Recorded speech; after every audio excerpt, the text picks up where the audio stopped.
Mother of mass extension event. दोस्तों, आपने इस मास एक्सटेंशन इवेंट को प्रलय के रूप में जानते होंगे, या हो सकता है कभी न कभी किसी न किसी किताब में आपने यह जरूर सुना होगा कि पृथ्वी कई बार पूरी तरह प्रलय से मग्न हो गई थी, यानी जलमग्न हो गई थी। तो आखिर कितनी बार इस पृथ्वी में प्रलय आया और यह मास एक्सटेंशन इवेंट के बाद दुनिया कैसे पनपी, आपको बताते हैं कि हालिया रिसर्च में वैज्ञानिकों ने इस बात की खोज की है कि मास एक्सटेंशन के तुरंत बाद समुद्री जीवन का विकास बहुत ही तेजी से हुआ होगा। दोस्तों, आप देख रहे हैं एन वर्ल्ड न्यूज़।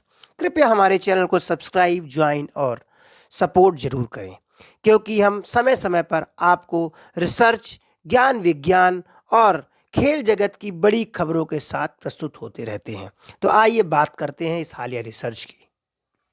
हाल ही में वैज्ञानिकों द्वारा खोजे गए कुछ जीवाश्म, यानी इन जीवाश्मों को वैज्ञानिकों ने चीन में खोजा है और इस विचार को भी चुनौती दी है कि समुद्री जानवरों को दुनिया की सबसे खराब मौत से उबरने में लाखों साल लग गए।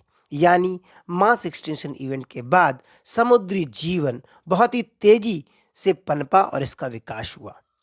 दोस्तों, अगर हम मास एक्सटेंशन इवेंट की बात करें तो बड़े पैमाने पर विलुप्ति होने की घटना कही जा सकती है। यानी जब प्रजातियां प्रतिस्थापित होने की तुलना में बहुत तेजी से विलुप्त की ओर आगे बढ़ चलें तो इस इवेंट को मास एक्सटेंशन इवेंट कहते हैं। वैज्ञानिकों का यह मानना है कि अभी तक हमारी पृथ्वी में करीब 5 बार मास एक्सटेंशन इवेंट हो चुका है। तो आइए इस वीडियो में हम आपको उसकी इवेंट यानी उसकी टाइमिंग के बारे में बता देते हैं, जो कि जियोलॉजिस्टों ने जीवाश्मों के एविडेंस के बेसिस में स्टैब्लिश किया है। पहली जो मास एक्सटेंशन इवेंट हुआ था हमारी पृथ्वी पर, ऐसा माना जाता है करीब 445 मिलियन वर्ष पहले हुआ होगा।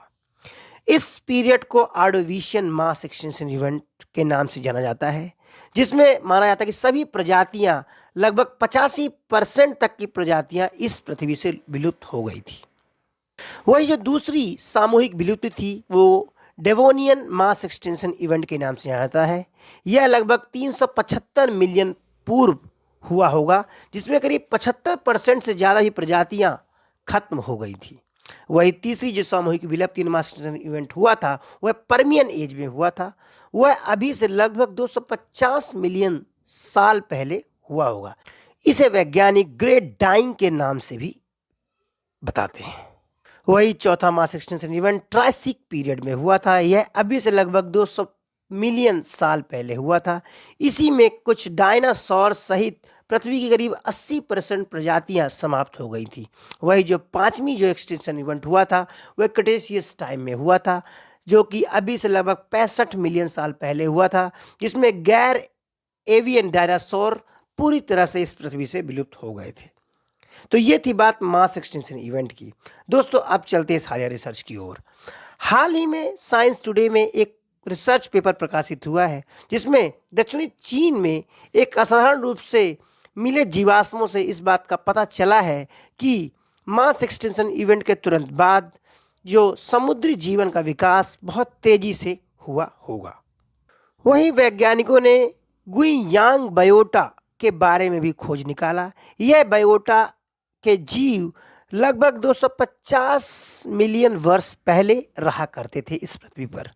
इसे दुनिया के सबसे खराब यानी सबसे डेंजरस ज्ञात जन विलुप्त होने की घटना के ठीक बाद 1 मिलियन साल बाद परमियन काल के अंत में इनका चलन था। वही इस रिसर्च से इस बात का पता चलता है कि पारिस्थितिकी तंत्र पहले की तुलना में कहीं अधिक तेजी से ठीक हो रहा था। वही ग्रेट डाइंग के बारे में अगर बात करें तो परमियन ट्रायसिक जो मास एक्सटेंशन इवेंट होने में कभी कभी बड़े पैमाने पर विलुप्त होने के बारे में जाना जाता है, यानी ग्रेट डाइंग, यानी पृथ्वी से करीब 80% प्रजातियां पूरी तरह से विलुप्त हो गई थी। ऐसा माना जाता है कि घटना ग्लोबल वार्मिंग के कारण भी हुई होगी, जो कि ज्वालामुखी गतिविधि से उत्पन्न हो सकती है। वही पृथ्वी के वायुमंडल को वह इतनी ज़्यादा गर्म कर दिया होगा कि पृथ्वी पर मौजूद सारी प्रजातियां हो सकता है बहुत ही थोड़े दिनों में ही करीब 80 से 90% प्रजातियां खत्म हो गई होंगी। इसे ही ग्रेट डाइंग और जो लेटेस्ट मास एक्सटिंक्शन इवेंट के नाम से जाना जाता है। नमस्कार।